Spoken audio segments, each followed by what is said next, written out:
Olá, meu nome é Igor, eu sou aluno do curso técnico em Geoprocessamento EAD do Instituto Federal do Norte de Minas Gerais, do campus Diamantina e do Polo de Itamarandiba.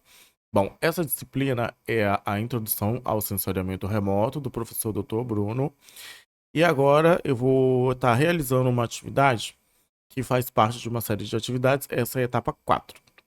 Bom, em que a gente vai fazer alguns testes e realizar um tutorial no Google Earth Engine.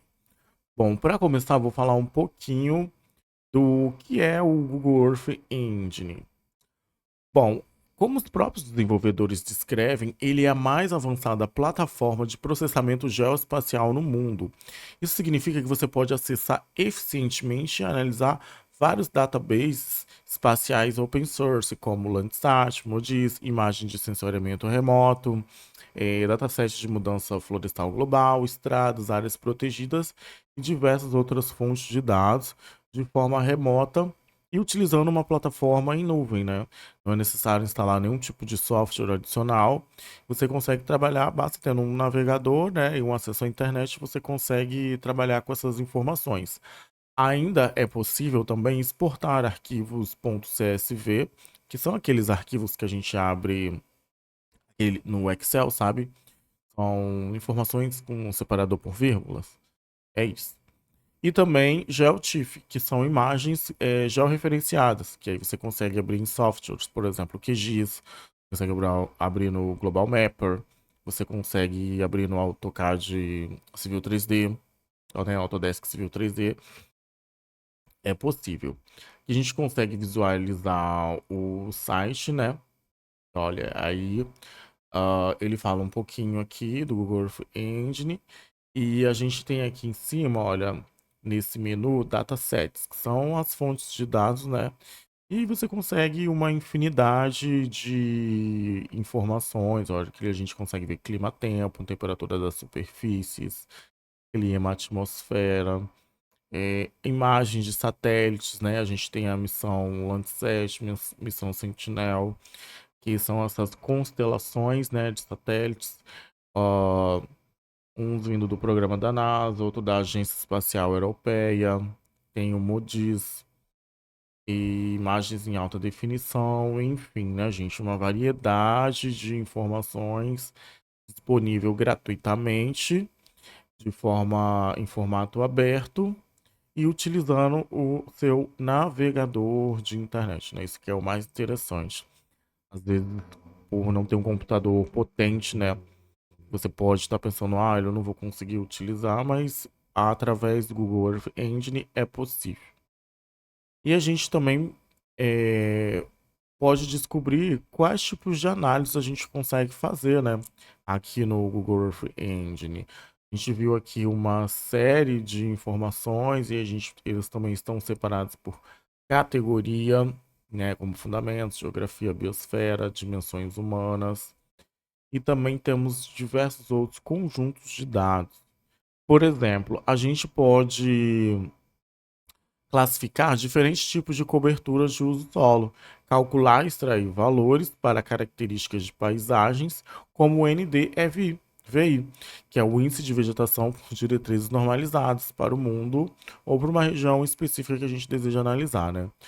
Bom, a gente vai realizar agora um tutorial, a gente vai fazer uma análise e vai estar gerando como resultado um mapa no final. Então, a primeira etapa para a gente poder seguir é a gente ter uma familiaridade com o layout do Google Earth Engine, que daqui para frente eu vou chamar de GE. Bom, a gente consegue observar, olha, aqui no canto superior esquerdo, que a gente tem um campo chamado Script, que é onde a gente consegue, né, visualizar todos os scripts em JavaScript que é uma linguagem de programação, né, que a gente vai estar realizando. Eu vou clicar em um que eu já criei aqui. Eu estava tentando analisar uma questão dos combustíveis, né? Vou clicar em rodar para ver se eu conseguir. E aí a gente vai saber. Como podemos observar, o que eu tentei fazer não deu muito certo, né? Ficou tudo vermelho aqui. Deixa eu clicar em outro teste que eu tentei aqui, botar para rodar para ver se sai algo mais interessante. Ah, tá. Agora eu sei. É porque eu tinha restrito aqui a cidade de Vitória. Então, isso daqui seria um mapa de carga de combustível, né? Que no caso eu estava tentando calcular aqui para o município de Vitória, que é onde eu resido. Ah, bom, aqui no meio a gente consegue a descrição de diferentes funções. Então, o Google Earth Engine ele tem muitas funções e aqui no meio você consegue clicar e poder ler, né, e aprender um pouco sobre cada função. Se você não tiver facilidade com inglês, se você estiver usando o navegador Google Chrome, aqui em cima ele aparece um ícone de tradução, ó, traduzir essa página. Aí você pode clicar e, e aí ele traduz para você toda tá escrito aqui, né? Ó, agora ficou em português. Chamar uma função com um dicionário de argumentos nomeado. Mas eu vou deixar em inglês porque é a interface que a maioria vai ver. Bom, a gente tem aqui também os assets, que são data rasters que você fez upload, né, como asset.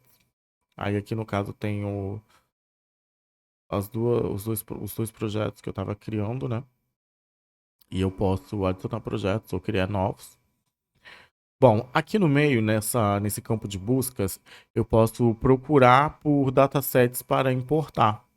Como, por exemplo, um Landsat. Se eu escrever errado, se eu escrever errado, também não lo acha, né? E aí ele pode procurar aqui rasters ou coleções de imagens, né? De uma imagem de satélite, no caso do Landsat. Bom, aqui no meio aparecem essas linhas de códigos, né?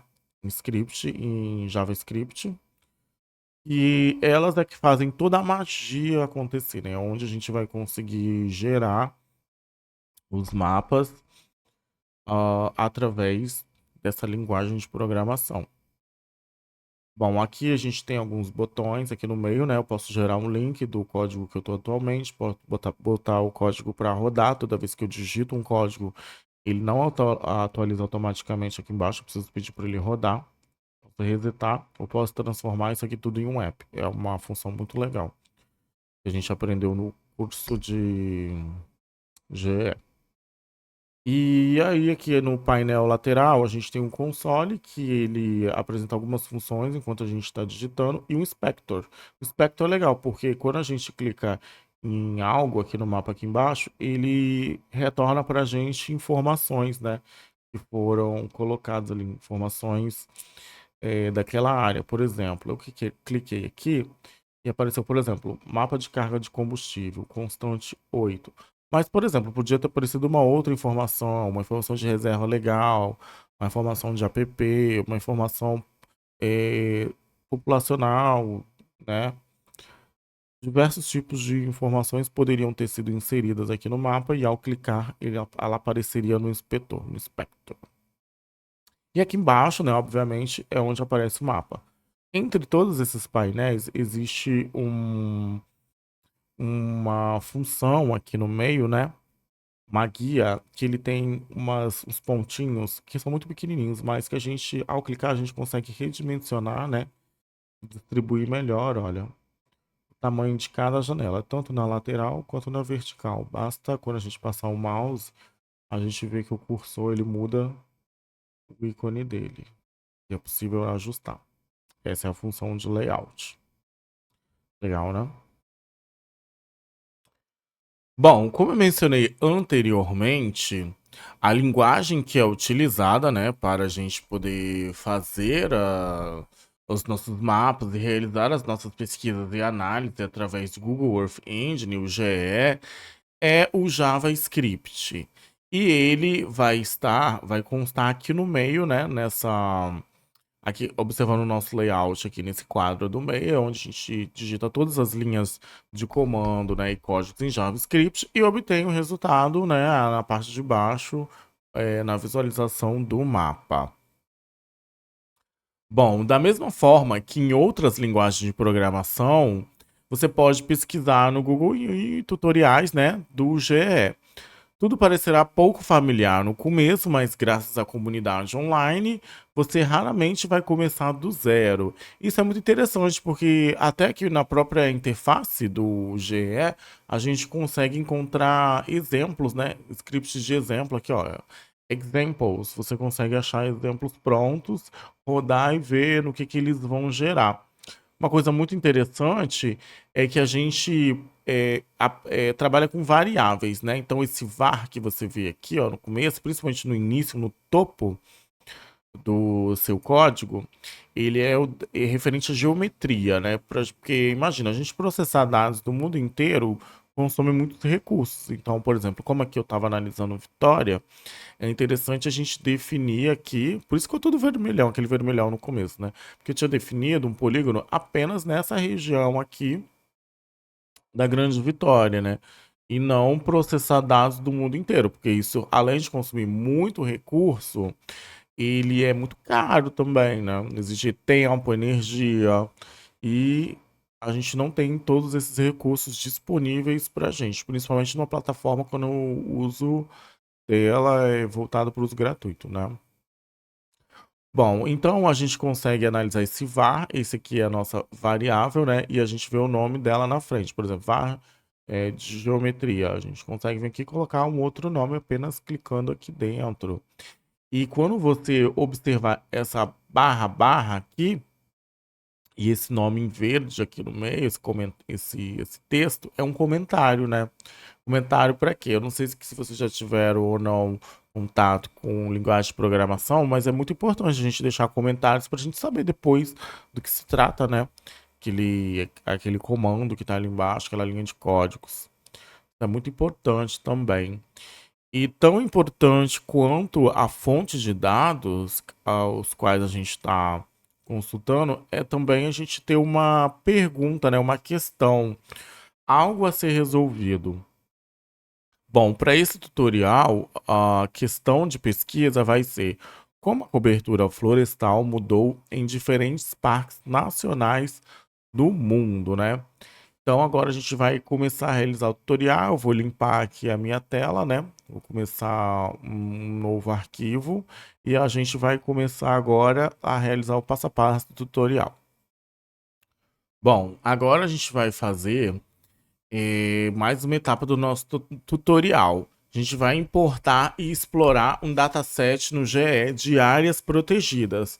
A primeira parte, o primeiro passo que a gente tem que fazer é pesquisar aqui, ó, Protected Areas Polygons, que eu vou traduzir, né, para áreas protegidas em polígonos aqui.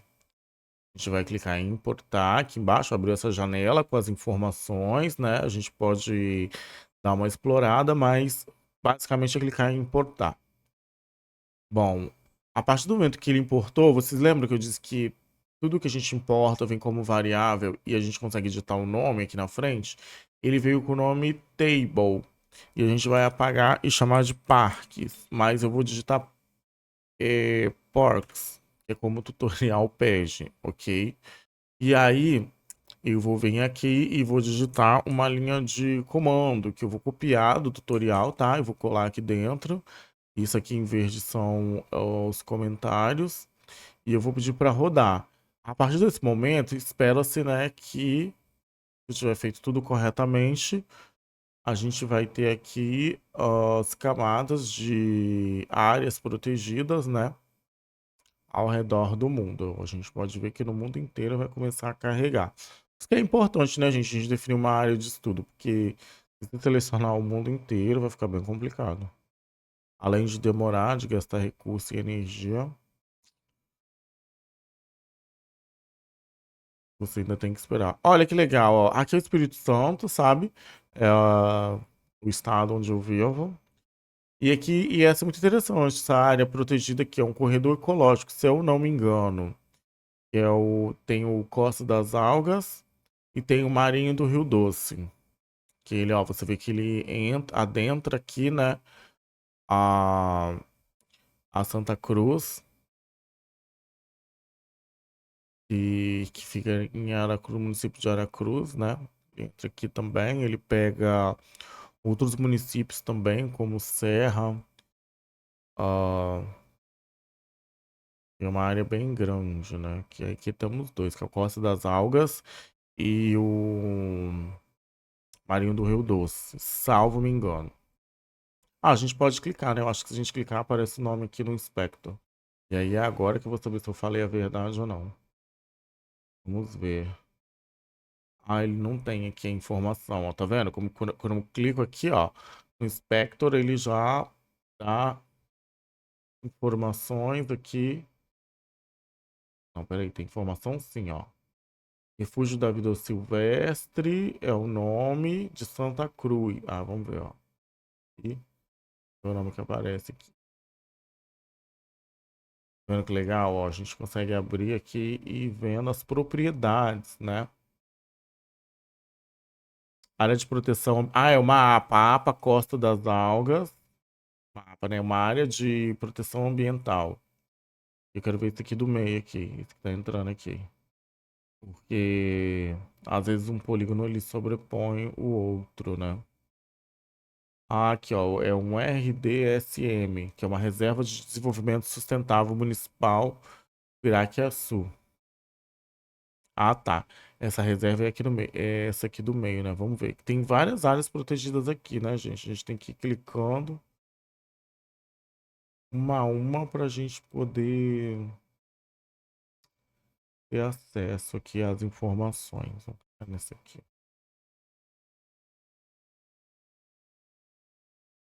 Aqui, ó. Área de proteção ambiental Costa das Algas. Acho que aqui foi o que eu acabei de clicar, né? Eu quero clicar no do meio aqui agora. Eu acho que eu só tô conseguindo clicar. É. Então é isso. Bom, vamos seguir com o tutorial, né? Beleza. É, agora o que a gente vai fazer é importar, né, um dataset de mudanças na cobertura florestal. Então, da mesma forma que a gente importou o dado anterior, a gente vai importar esse. E toda vez que a gente pede para importar, né, aparece o conjunto de dados aqui para a gente poder adicionar ao nosso mapa. Então, vamos pesquisar por eu vou copiar, gente, diretamente do que está aqui no tutorial, para não correr o risco de digitar errado, né? Que é o Hansen et al., que é Hansen e outros, né? E todos os outros dataset. Um... Opa, peraí que eu apertei errado.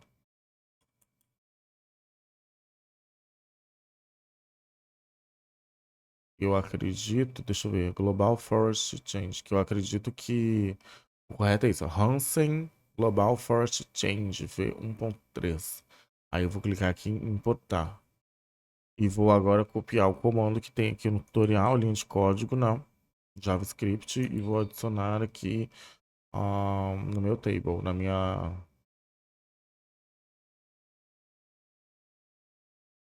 tabela de códigos. Ah, tá, outra coisa, aí aqui tá escrito imagem, né, no var. Eu vou renomear para GFC, se eu não me engano. Acredito que é o que tem que ser feito para poder dar certo. Vou clicar em Run. Viram que ele apontou um erro, né? E aí, ó. Agora veio, tá vendo? Essa camada vermelhona aqui mesmo. O tutorial falou para chamar de GFC, tá? Eu aqui pulei. Então, vamos lá. Bom, atualmente temos apenas um mapa preto e vermelho para os lugares onde há florestas e vermelho dos lugares que possuem cobertura florestal. Preto para onde tem floresta, né? E para onde não há floresta e vermelho para onde tem cobertura florestal. Isso aí. Isso não é muito informativo, então a gente vai trabalhar para melhorar essas informações. Então, vamos lá. Vá para a Guia Inspector novamente, clique em um ponto. Vou clicar aqui, por exemplo. Properties, Band, temos várias bandas, legal. Clique em algum lugar do mapa e confira os features, ou seja, as características da camada de alteração da cobertura florestal. Se diz loss igual a 0 e gain 0, significa que nesse pixel específico não ocorreu perda nem ganho. Então loss é perda, né? Gain é ganho. Vamos ver, nesse aqui que eu cliquei tá 0, 0, não tem nem perda nem ganho. Ó, aqui onde eu cliquei agora, foi mais ou menos nessa região, teve um de ganho e um de perda. Você também pode ativar e desativar as camadas e comentar determinadas partes do código, né? Como a gente já viu com barra barra. E se eu não me engano, para desativar, olha aqui, quando a gente vem aqui para baixo, essa parte onde a gente tem o mapa, a gente tem essa camada aqui chamada Layers. São as camadas, né? A gente pode desativar. Vou desativar um, desativar de baixo dois. Eu acho que talvez, é isso aí.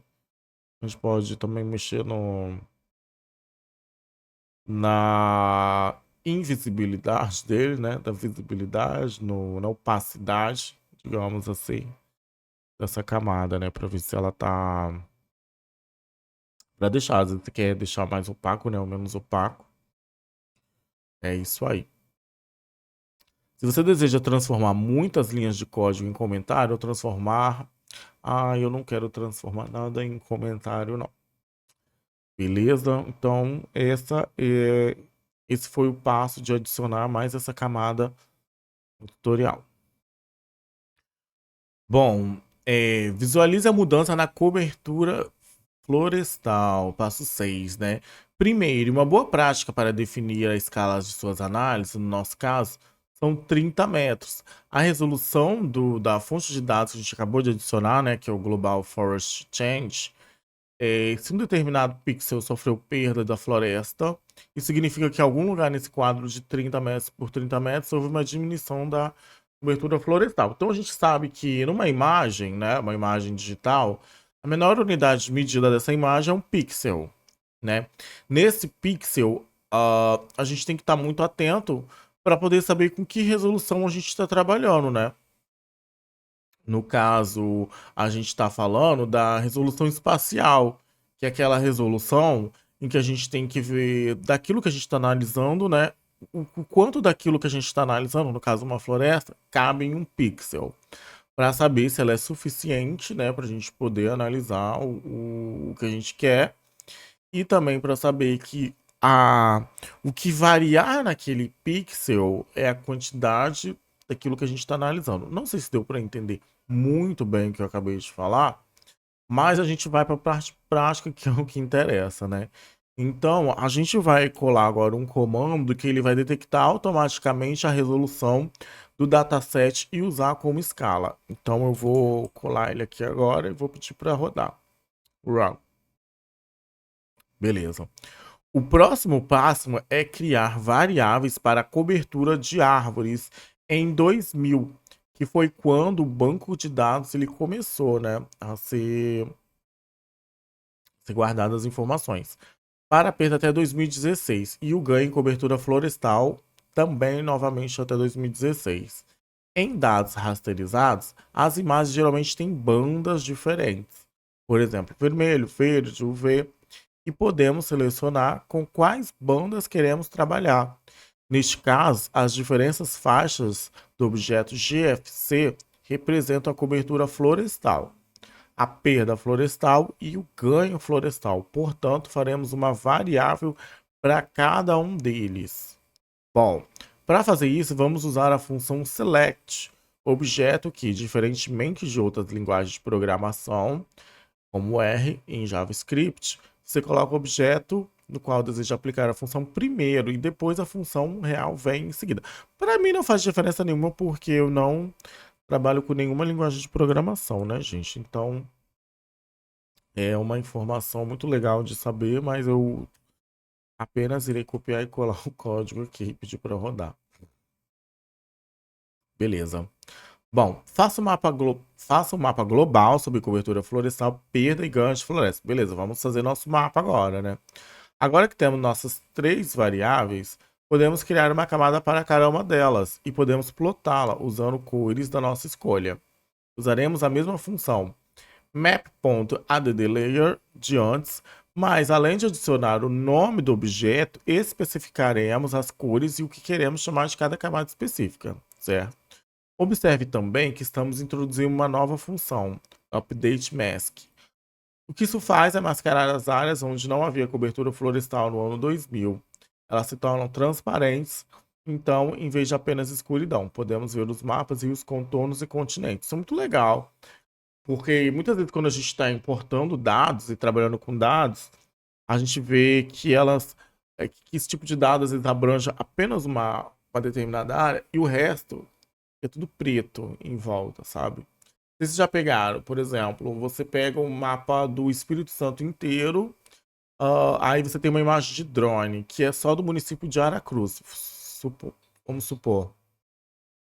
Só que esse recorte não fica precisamente ali em Aracruz, sabe? Às vezes é um quadrado ou um retângulo. E aí preenche-se com uma imagem ali o município de Aracruz e em volta, o restante fica preto. Fica muito feio, né? Fica muito chato. Então é muito legal, porque esse comando aqui vai fazer ficar transparente. Bom, agora a gente vai ficar em run, né? Agora que a gente... Não, minto. A gente colou aqui as nossas variáveis, né? Terminou aqui perda e ganho. E agora eu vou mandar mais um comando aqui, copiado do nosso tutorial. Que é esse que eu acabei de falar, né? Que ele vai botar uma máscara e tal, vai colocar cores, né? Em cada tipo de informação que a gente tem aqui. Bom, vou clicar em Run e vamos ver, né, o que vai dar aqui na nossa... O que vai dar desse mapa que a gente está criando, nesse tutorial, nossa tentativa. Vamos clicar em Run aqui, sempre quer rodar, né, caso você esteja em português. Vou diminuir bastante aqui o código, que não nos interessa aqui no momento. Bom, a gente pode especificar as cores usando códigos, né, e selecionar o que é melhor. Bom, no primeiro momento você vai falar, meu Deus, Igor, que bagunça, que loucura. O que está acontecendo? A gente vai então aqui embaixo no mapa, né? Eu vou puxar isso aqui para cima e eu vou desativar algumas layers aqui no canto superior direito. Eu vou tirar a layer 1, a layer 2, o forest cover, eu vou deixar só o... Não, a cobertura florestal, vou deixar só a perda e ganho. Vamos ver como vai ficar.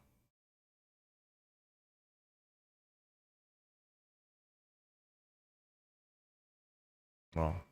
Agora a gente só tem que descobrir que cor foi dada para cada um deles.